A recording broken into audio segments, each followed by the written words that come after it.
Hello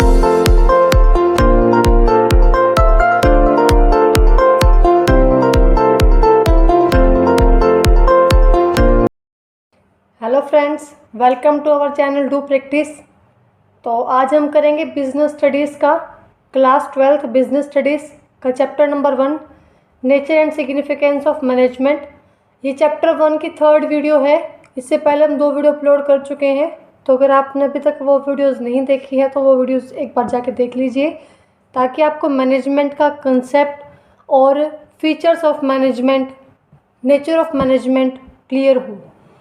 आज हम करेंगे ऑब्जेक्टिव ऑफ मैनेजमेंट।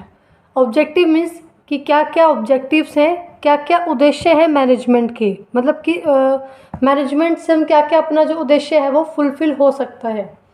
तो इसमें हम बात करेंगे सबसे पहले ऑर्गेनाइजेशनल ऑब्जेक्टिव, मतलब from the point of view of organisation क्या क्या मैनेजमेंट के ऑब्जेक्टिव हैं। तो अगर हम अपने बिजनेस में मैनेजमेंट को अप्लाई करते हैं तो फर्स्ट हमारा ऑब्जेक्टिव क्या है कि हम अपने बिज़नेस को सरवाइव कर पाएँ।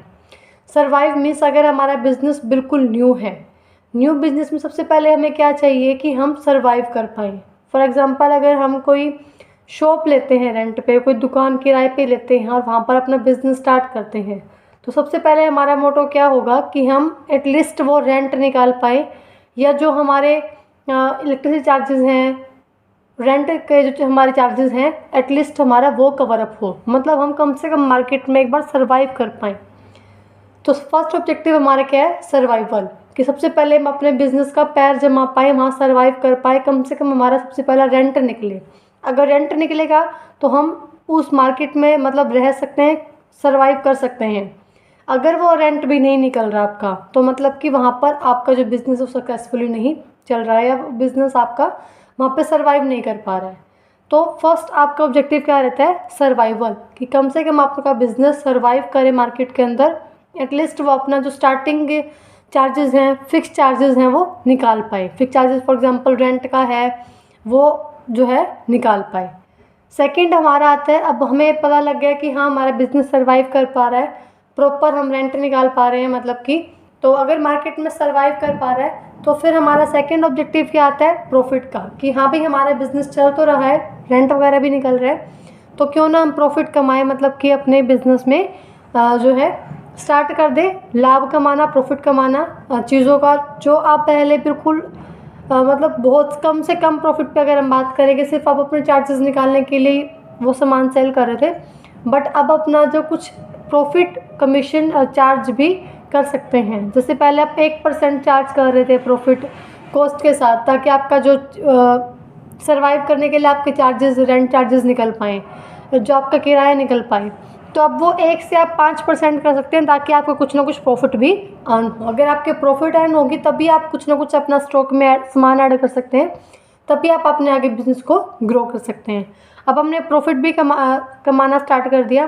थर्ड हमारा क्या आएगा, ग्रो करना, कि हम अपने बिजनेस को ग्रो करना स्टार्ट कर दें, मतलब कि उसमें उसकी वैरायटी इंक्रीज़ कर दें अपने, या फिर हम अपनी ब्रांच खोलें शॉप की, मतलब कि शॉप अपने ब्रांचेस खोलना स्टार्ट कर दें, मतलब अपने बिज़नेस को हम ग्रो करना स्टार्ट कर दें, चाहे हम अपनी प्रोडक्ट लाइन ऐड करें या फिर हम अपने वैरायटी ऐड करें, तो कुछ ना कुछ हम अपने बिज़नेस को फिर ग्रो करना स्टार्ट कर देंगे। तो फर्स्ट ऑब्जेक्टिव क्या है, सर्वाइवल, बिज़नेस को सर्वाइव करना मार्केट के अंदर। सेकेंड फिर प्रॉफिट अर्न करना, और लास्ट क्या है, ग्रो करना। सेकेंड ये तो हुआ आपका from the point of view of organisation. Second आपका आता है from the point of view of social, means toward the society, society के तरफ से, सोसाइटी के लिए आपके क्या ऑब्जेक्टिव हो सकते हैं, मैनेजमेंट के क्या क्या ऑब्जेक्टिव है सोसाइटी के लिए।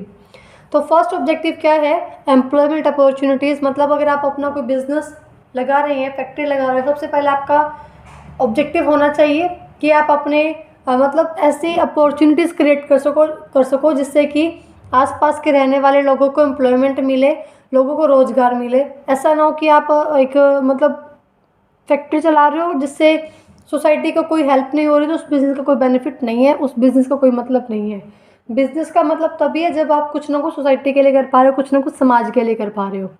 तो फर्स्ट क्या है, एम्प्लॉयमेंट अपॉर्चुनिटीज़, आप लोगों को रोज़गार दो, मतलब कि अगर आप ऐसे फैक्ट्रीज़ में ऐसा काम करो जिससे लोगों को रोज़गार मिले, जो आसपास के रहने वाले लोग हैं उनको रोज़गार मिले, उनका लिविंग स्टैंडर्ड इम्प्रूव हो, मतलब उनको कुछ पैसा मिलेगा तो उनका स्टैंडर्ड क्या होगा, इम्प्रूव होगा, उनके रहने की स्टैंडर्ड है वो क्या होगा, इम्प्रूव होगा। तो लोगों को एम्प्लॉयमेंट अपॉर्चुनिटी प्रोवाइड करो ताकि सोसाइटी को हेल्प मिले।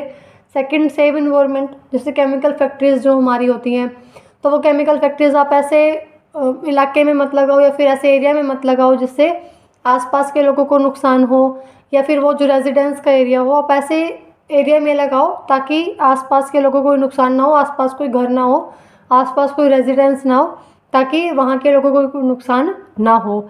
या फिर आप ऐसे इन्वायरमेंट ऐसे एरिया में लगाओ, मतलब कि ऐसा कुछ फैक्ट्री लगाओ जिससे कि इन्वायरमेंट पोल्यूट ना हो, जैसे कि चिमनी लगा देना। तो ऐसे ढंग से अपनी फैक्ट्री को चलाया जाए ताकि इन्वायरमेंट भी हमारा क्या रहे, सेव रहे, इन्वायरमेंट पोल्यूट ना हो, इन्वायरमेंट को सेव करना है। Third one is improving living standard, अपने लोगों को रोज़गार देके, लोगों को एम्प्लॉयमेंट देके हमें उनका लिविंग स्टैंडर्ड इम्प्रूव करना है। जैसे जो हमारे एशियन पेंट्स वाले हैं वो हर बार एवरी ईयर कुछ ना कुछ वो अपने इन्वायरमेंट के लिए प्रोग्राम चलाते हैं ताकि लोगों को में एक जागरूकता आए, अवेयरनेस आए कि कैसे हम अपने इन्वायरमेंट को सेव कर सकते हैं। वैसे हर किसी बिजनेस को भी अपने कुछ ना कुछ प्रोग्राम चलाने चाहिए, कुछ ना कुछ पैसा सोसाइटी के लिए रखना चाहिए। हालांकि आजकल हर बिज़नेस के लिए एक कंपलसरी हो गया है कि उन्हें अपने बिज़नेस के प्रॉफिट का 3 से 5% CSR में डालना है, CSRI में डालना है, ताकि उनकी जो सोशल रिस्पॉन्सिबिलिटी है वो फुलफ़िल करनी है ताकि उनका बिज़नेस अच्छे से ग्रो कर पाए। अगर उनकी सोशल रिस्पॉन्सिबिलिटी फुलफ़िल नहीं हो पा रही है तो फिर उसका बिज़नेस जो है ग्रो नहीं हो सकता। सोसाइटी उसको, उस बिज़नेस को सोसाइटी में नहीं रहने देगी, समाज के जो लोग हैं वो उसको उस एरिया में बिज़नेस को नहीं रहने देंगे। तो बेटर है कि आप अपने बिज़नेस को करते हुए साथ साथ सोशल रिस्पॉन्सिबिलिटी भी फुलफ़िल करो। नेक्स्ट है हमारा पर्सनल ऑब्जेक्टिव। पर्सनल मीन्स कि हमारे जो एम्प्लॉयज़ हैं, जो हमारी फैक्ट्री में काम कर रहे हैं, जो हमारे बिज़नेस में काम कर रहे हैं, उनके पर्सनल ऑब्जेक्टिव भी फुलफ़िल हो, जैसे कि उनकी फाइनेंशियल नीड फुलफ़िल हो, एटलीस्ट उनको इतनी इनकम, उनकी इतनी सैलरी हो कि वो अपनी नीड है उनको पूरी कर पाएँ, उनकी जो ज़रूरतें हैं, फाइनेंशियल नीड्स हैं, वो फुलफ़िल कर पाएँ। Second, social needs. Social needs मतलब कि ऐसा ना हो कि वो लगातार काम किए जा रहे हैं, उनकी कोई मतलब कि उनकी कोई पहचान नहीं बन पा रही है, या उनकी कोई रिलेशनशिप लाइक उनके फ्रेंड्स नहीं बन पा रहे हैं, तो जो सोशल नीड्स भी उनकी फुलफ़िल होनी चाहिए। जैसे उनकी एक मार्केट में पहचान होनी चाहिए, उनके फ्रेंड्स बनने चाहिए जिससे कि उनको एक मतलब उनको फील हो कि हाँ हम इस अच्छी फैक्ट्री के लिए काम कर रहे हैं। Third one is higher level needs. जो उनके हायर लेवल नीड्स लाइक उनकी पहचान बनाना, उनको एक आईडी प्रोवाइड करना, वो हमारे हायर लेवल नीड्स में आती है। जैसे अगर आपको एम्प्लॉय बहुत अच्छा काम कर रहा है तो उसको हम एक अच्छी आईडी दें कि हाँ ये मतलब इतना अच्छा है, या फिर उसको हम कुछ सुपर या अच्छी चीज़ से उसको अवॉर्ड कर सकते हैं जिससे उसका जो सेटिस्फेक्शन है, जिससे वो खुद काम करने के इच्छुक हों। अगर उनके ऊपर सिर्फ प्रेशर डाला जाएगा तो वो काम तो करेंगे बट उनकी जो खुद की इच्छा नहीं होगी तब तक वो उनका प्रॉपर रिसोर्सेज का यूज़ नहीं करेंगे। तो उनको उनकी पर्सनल नीड्स पे फुलफिल होना ज़रूरी है, उनको प्रॉपर इनकम देना, उनकी प्रॉपर सैलरी देना, उनको एक रिकॉग्निशन प्रोवाइड करना, उनके फ्रेंड सर्कल में उनकी कोई पहचान बने, उनकी सोशल नीड्स फुलफ़िल करना, उनकी हायर लेवल नीड्स फुलफ़िल करना, उनको एक आईडी प्रोवाइड करना, ये हमारी पर्सनल नीड्स में आते हैं। अगर ये फुलफ़िल होंगी तभी मैनेजमेंट के जो ऑब्जेक्टिव हैं वो फुलफ़िल होंगे। मैनेजमेंट के ऑब्जेक्टिव हमारी ऑर्गेनाइजेशन के लिए भी हैं, हमारी सोसाइटी के लिए भी हैं, और पर्सनल मीन्स एम्प्लॉयज़ के लिए भी हैं। उसके बाद हम बात करते हैं सिग्निफिकेंस और इम्पोर्टेंस ऑफ मैनेजमेंट। सिग्निफिकेंस और इम्पोर्टेंस बिल्कुल सेम है, क्वेश्चन कैसे भी बन के आए आपको सेम ही आंसर करना है। सिग्निफिकेंस ऑफ मैनेजमेंट आए तब भी यही पॉइंट्स रहेंगे, और इम्पोर्टेंस ऑफ मैनेजमेंट आए तब भी यही पॉइंट्स रहेंगे। तो फर्स्ट है आपका helps in achieving goal. Helps in achieving goal means कि हमारा जो मैनेजमेंट है उसकी इम्पोर्टेंस क्या, उसके क्या महत्वपूर्ण है, मतलब क्या उसकी इम्पोर्टेंस है, क्या उसके बेनिफिट्स हैं। फर्स्ट क्या है, हेल्प्स इन अचीविंग गोल। हमारे जो मैनेजमेंट है वो हमारा गोल, जो टारगेट हम फिक्स करते हैं उसको अचीव करने में हेल्प करता है।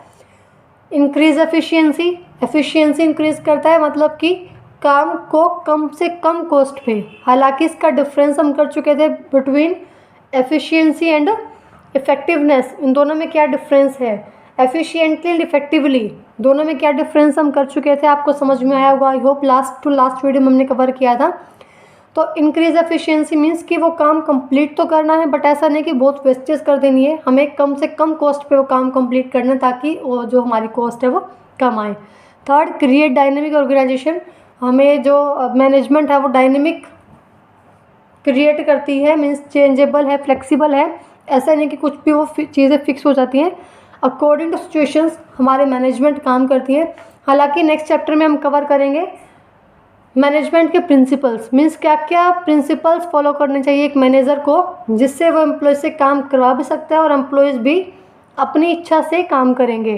तो वो प्रिंसिपल्स ऑफ मैनेजमेंट क्या होंगे वो नेक्स्ट चैप्टर में पढ़ेंगे हम।